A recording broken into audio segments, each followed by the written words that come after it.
بسم اللہ الرحمن الرحیم نحمدہ ونصلی علی رسولہ الکریم۔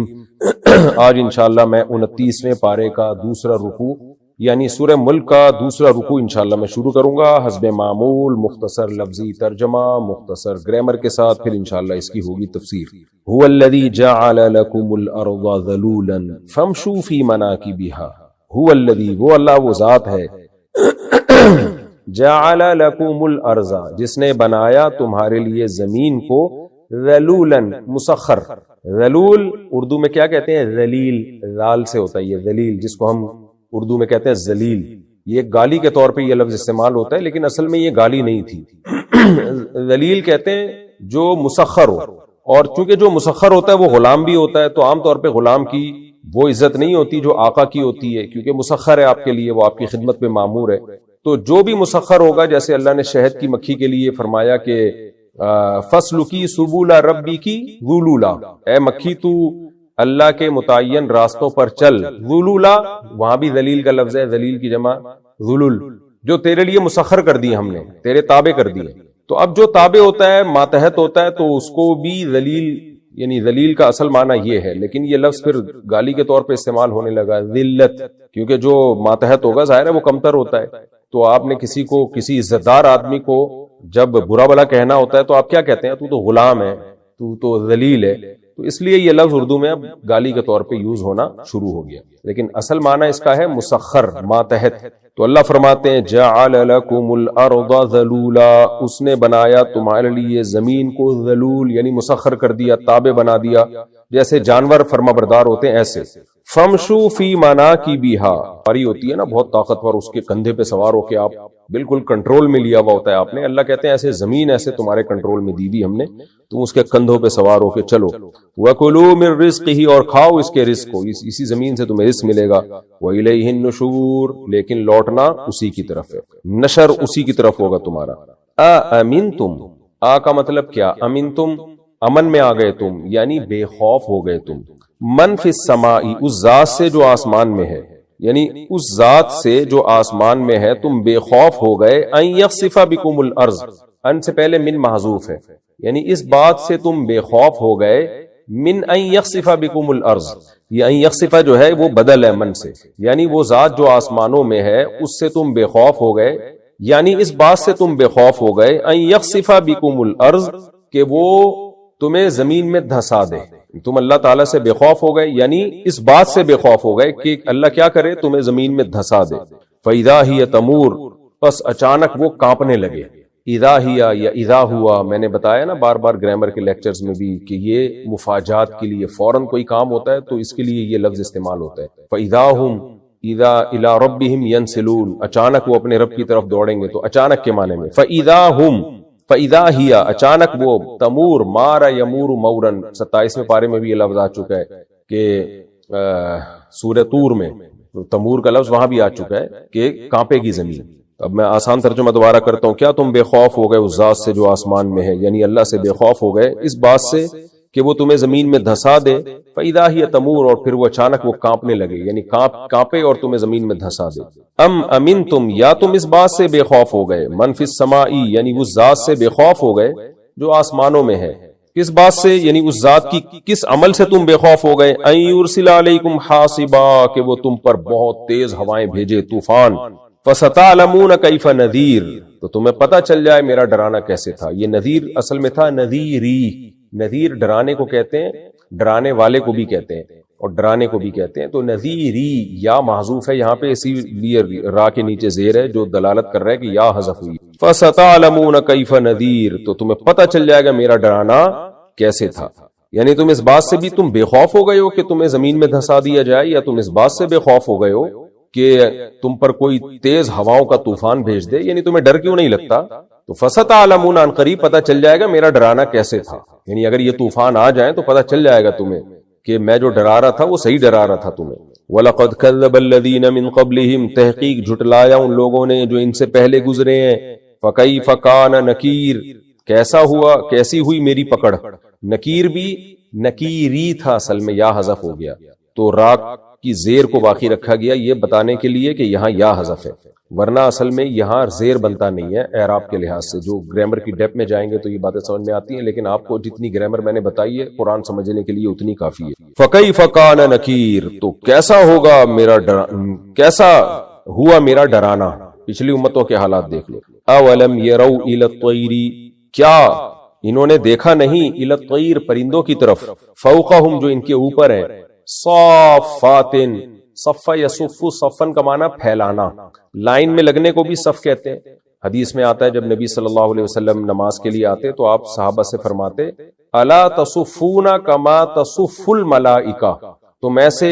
لائن نہیں بناتے، صف نہیں بناتے جیسے فرشتے صف بناتے ہیں. جب اللہ کی حمد و ثنا کرتے ہیں فرشتے بھی قطار بنا کے کرتے ہیں. تو صف کا معنی پھیلانا بھی ہے، صف بستہ ہونا بھی ہے، دونوں معنی میں یہ لفظ یوز ہوتا ہے. ہم پرندوں کو دیکھتے ہیں لائن میں بھی چلتے ہیں اور پروں کو کیسے پھیلاتے بھی ہیں، لیکن یہاں پروں کو پھیلانے والا ترجمہ زیادہ بہتر اس لیے کہ آگے اللہ نے وَيَقْبِضْن کا تذکرہ کیا کہ پروں کو پھیلاتے بھی ہیں، وَيَقْبِضْن اور سمیٹتے بھی ہیں. اولم يروا الى الطير، کیا یہ دیکھتے نہیں پرندوں کی طرف، فوقہم جو ان کے اوپر ہیں، صافات، صف یصف سے صافن ضاربن کی طرح اصل میں تھا صاففن، اور مؤنث آتی ہے صاففتن، صافتن پڑھا جاتا ہے، اور جمع آئے گی صافاتن جیسے ضارباتن، کیونکہ پرندے مؤنث کے جمع جو ہے نا یہ مؤنث کے معنی میں. تو یہ سارے صف یعنی پروں کو پھیلائے ہوئے ہوتے ہیں. وَيَقْبِضْن، قبض یقبض کا معنی سمیٹنا، قبض جو کہتے ہیں نا پیٹ میں قبض ہو گیا، تو وہ بھی کیا ہے کہ پیٹ سکڑ گیا ہے ہمارا، یعنی روک لیا ہے اس نے. اور قبض کسی چیز کو پکڑنے کو کہتے ہیں. تو قبض یقبض یضربنا کی طرح ہے کیونکہ جمع کا صیغہ ہے نا مؤنث کا، تو یقبضنا، اور وہ پروں کو سمیٹتے بھی ہیں. ما یمسکہن الا الرحمن، نہیں روکتا ان پرندوں کو کوئی مگر رحمان. امسک یمسکو امساکن، روکنا. تو ان کو جو فضاؤں میں روکا ہوا ہے کہ پر پھیلا رہے ہیں اور پر سمیٹتے بھی ہیں پھر بھی گرتے نہیں ہیں، اور ایک خاص بیلنس ہے ان کا آسمانوں میں، تو یہ صرف اللہ ہے جس نے ان کو آسمانوں میں روکا ہوا ہے، فضاؤں میں روکا ہوا ہے. انہ بکل شیء بصیر، بے شک وہ ہر چیز کو دیکھ رہا ہے. امن ھذا الذی ھو جند لکم، امن اصل میں تھا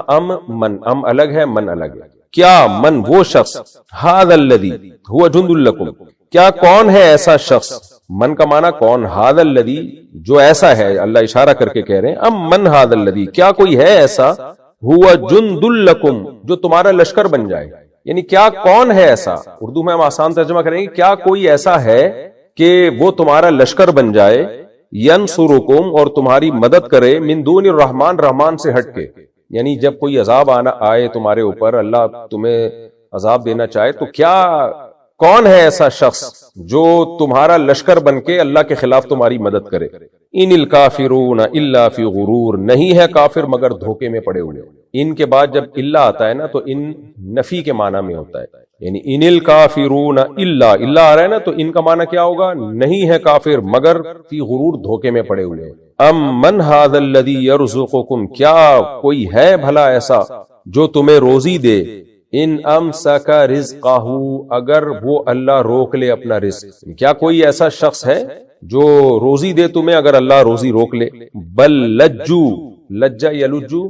لججو تھا اصل میں ضربو کی طرح، کسی چیز میں ڈیپ میں چلے جانا، گھس جانا. بل لجو فی عتوون، بلکہ یہ کافر پڑے ہوئے ہیں، فی عتوون سرکشی میں، ونفور اور نفرت میں. نفرت کو بھی نفرت پتہ ہے کیوں کہتے ہیں، دیکھیں عربی میں نفر کا معنی ہوتا ہے نکلنا، نفر کہتے ہیں جماعت کو بھی جو نکلی بھی ہو، کوچ کرنا. قرآن کہتا ہے نا انفروا خفافا وثقالا، سورہ توبہ میں انفروا نکلو،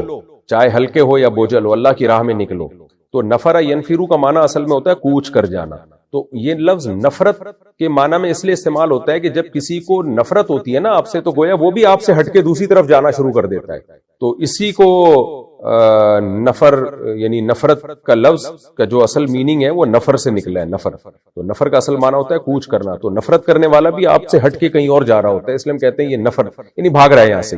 تو یہ لفظ نفرت کے معنی میں اس لیے استعمال ہوتا ہے. تو نفور نفرت یعنی اللہ سے دور ہو رہے ہیں. بل لجو فی عتوون، بلکہ یہ کافر لوگ پڑے ہوئے ہیں، فی عتوون سرکشی میں، ونفور اور نفرت میں. افمن یمشی مکبا، تو کیا من وہ شخص یمشی جو چل رہا ہو مکبن اوندھے منہ علی وجہہ اپنے چہرے کے بل، یعنی کیا وہ شخص، مکبن کا معنی ہوتا ہے پڑ جانا، گر جانا، جو گرا ہوا ہو اپنے چہرے کے بل، یعنی گر کے کیا کر رہا ہو، یمشی چل رہا ہو اس اسٹائل میں، الٹا ہو کے چل رہا ہو، یعنی بالکل ہی اوندھے منہ، جسے یہ اصل میں ایک محاورہ ہے، ایسے الٹا ہو کے کوئی بھی نہیں چلتا، لیکن ایک محاورہ ہے کہ بھائی جو سر کے بل چل کے الٹے راستے پہ چل رہا ہو، اہدا کیا وہ زیادہ ہدایت یافتہ ہے، اہدا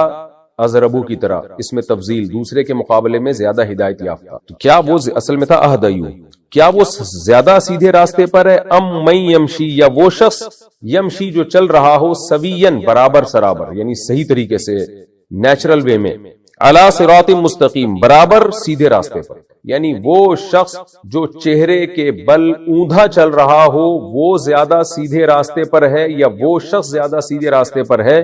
جو صراط مستقیم پر سیدھا سیدھا چلتا ہے۔ سوین کا معنی سیدھا، سواءن سے نکلا ہے نا، قرآن میں جگہ جگہ یہ سواءن کا لفظ استعمال ہوا ہے، مستوی، مساوی ہم اردو میں کہتے ہیں، یہ اس کے مساوی ہے، تو جو سیدھا سیدھا چل رہا ہو صراط مستقیم پر، تو کون زیادہ سیدھے راستے پر ہوگا بھائی، الٹے منہ چلنے والا جس کو پتہ ہی نہ ہو جانا کدھر ہے، اور چل بھی ٹانگوں کے بل نہیں سر کے بل چل رہا ہے، یا وہ جو پاؤں کے بل سیدھا سیدھا سیدھے راستے پہ چل رہا ہو، دونوں میں صحیح ہدایت یافتہ کون ہے، کون منزل تک پہنچے گا؟ قل هو الذی انشأکم، اے نبی کہہ دیجئے اللہ وہ ذات ہے، انشأکم جس نے تمہیں پیدا کیا، وجعل لکم السمع والابصار اور اس نے بنائے تمہارے لیے کان اور آنکھیں، والافئدہ اور دل، فؤاد کی جمع افئدہ آتی ہے، قلیلا ما، یہ ما تقلیل کے لیے آتا ہے، قلیلاً میں تنوین ہے تقلیل کی، تقلیل کا مطلب ہوتا ہے کمی کرنا کسی چیز، اور ما میں اس کی تاکید کر دی، قلیلا ما بہت تھوڑا، یہ لفظ اسی طرح استعمال ہوتا ہے، قلیلا ما بہت تھوڑا ہے، تشکرون جو تم شکر ادا کرتے ہو، بہت تھوڑا تم شکر ادا کرتے ہو۔ قل هو الذی ذرأکم فی الارض، کہہ دیجئے وہ اللہ ہے، ذرأکم جس نے پھیلا دیا تمہیں زمین میں،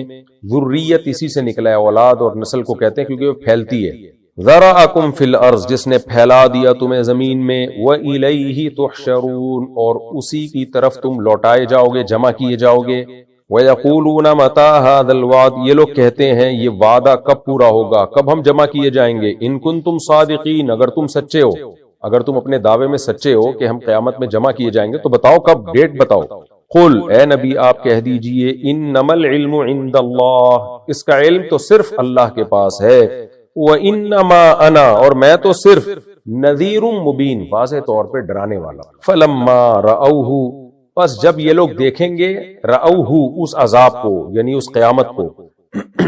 جب یہ دیکھیں گے زلفتن قریب آتا ہوا، قریب دیکھ لیں گے، زلفا قربت کو کہتے ہیں، زلفا جو ہے عربی میں قربت کو، تو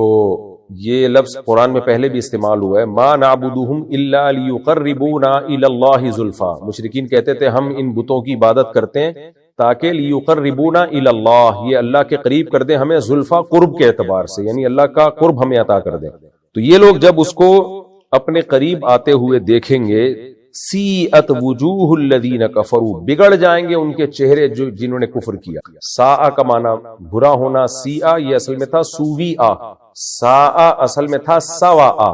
ضرب یضربو، نصر ینصرو کی طرح، سواء یسوء جو پڑھا جاتا ہے ساء یسوء، اور جب فعل مجہول میں جائے گا تو سوویئا جو پڑھا جاتا ہے سیئا، جیسے قویلا پڑھا جاتا ہے قیلا، اور مؤنث اس کی قیلت ہے تو یہاں ہے ہوگی سیئت، تو سیئت وجوہ، وجوہ کا لفظ چونکہ مؤنث ہے، جمع کا صیغہ ہے نا اس لیے مؤنث کا صیغہ آیا، سیئت بگاڑ دیے جائیں گے، وجوہ الذین کفروا ان کے چہرے جنہوں نے کفر کیا، وقیلا اور کہا جائے گا ان سے، ھذا الذی کنتم بہ تدعون یہ ہے وہ جس کو تم مانگا کرتے تھے، تدعون اصل میں تھا دعا یدعو، دعاء پکارنے کو کہتے ہیں، اور تدعون اصل میں تھا تدعیون، تکتسبون کی طرح، باب افتعال ہے، تدعیون جس کو پڑھا جاتا ہے تدعیون، پھر اس کو بنا دیا تدعون، یہ ہے وہ جس کو تم مانگا کرتے تھے کہ کب آئے گا عذاب، کب آئے گا، آ گیا دیکھ لو اپنی آنکھوں سے۔ قل اے نبی آپ کہہ دیجئے، ارائیتم ان سے کہہ دیجئے، ارائیتم تم بتاؤ تو صحیح، میں نے بتایا نا ارائیتا ارائیتم اس کا ترجمہ ہوتا ہے بتاؤ تو صحیح، ان اہلکنی اللہ، ان کا معنی اگر، اہلکنی ہلاک کر دے مجھے، اللہ اللہ، اہلک یہلکو اہلاکن ہلاک کرنا، ومن معی اور ان لوگوں کو جو میرے ساتھ ہیں یعنی اصحاب رسول جو مجھ پر ایمان لائے، اگر اللہ مجھے اور میرے ساتھ والے لوگوں کو ہلاک کر دے، او رحیمانا، یا ہم پہ رحم کرے اور ہمیں ترقیاں دے، فَمَن يُجِيرُ الْكَافِرِينَ، تو کون ہے جو بچائے گا کافروں کو؟ اجارہ یجیرو اجارن بچانا، دعا بھی سکھائیے نا، اللہم اجرنا من النار، اے اللہ ہمیں آگ کے عذاب سے بچا، اصل میں تھا اجورنا، اکرمنا کی طرح، تو یجرنا اصل میں تھا یجور، یکرمو کی طرح پڑھا جاتا ہے یجیرو۔ فَمَن يُجِيرُ الْكَافِرِينَ، تو کون ہے جو کافروں کو بچا لے گا، من عذاب علیم، دردناک عذاب سے۔ قُلْ هُوَ الرَّحْمَٰنُ، اے نبی کہہ دیجئے وہ رحمان ہے، آمنا بہ، جس پر ہم ایمان لائے ہیں، وَعَلَيْهِ تَوَكَّلْنَا، اور اسی پر ہم اعتماد کرتے ہیں، فَسَتَعْلَمُونَ، بس ان قریب تمہیں پتہ چل جائے گا، من هُوَ فِي ضَلَالٍ مُبِينٍ، کون ہے جو کھلی ہوئی گمراہی میں پڑا ہوا ہے۔ قُلْ، اے نبی کہہ دیجئے، ارأیتم، اے کافرو تم بتاؤ تو صحیح، ان اصبح ماؤکم غورا، اگر ہو جائے تمہارا پانی گہرائی میں، دھس جائے۔ اصبح یصبح، اصباحن کا معنی ہوتا ہے ہو جانا، کہتے ہیں اصبح الرجل فقیرا، بندہ فقیر ہو گیا، اصبح الرجل غنیا، بندہ جو ہے مالدار ہو گیا، تو اصبح یصبح صار یسیر، اس کے معنی میں صار یسیر کا معنی بھی ہو جانا، صار الرجل ہکذا، بندہ ایسا ہو گیا۔ اصبح یصبح فعل مضارع، تو ان اصبح ماؤکم غورا، غور کہتے ہیں دھسا ہوا ہونا، غائر العین کہتے ہیں وہ آدمی جس کی آنکھیں اندر کو دھسی ہوئی ہوں، تو ہم جو اردو میں کہتے ہیں نا غور و فکر کر کے میں نے اندازہ لگایا، تو یہ بھی یہیں سے آیا یہ ورڈ، غور کا مطلب میں ڈیپ میں گیا ہوں، میں نے اس میں اندر گھسا ہوں میں، تو دھسنے کو، گھسنے کو، ان معنی میں یہ غور کا لفظ استعمال ہوتا ہے۔ ان اصبح ماؤکم غورا، بتاؤ اگر تمہارا پانی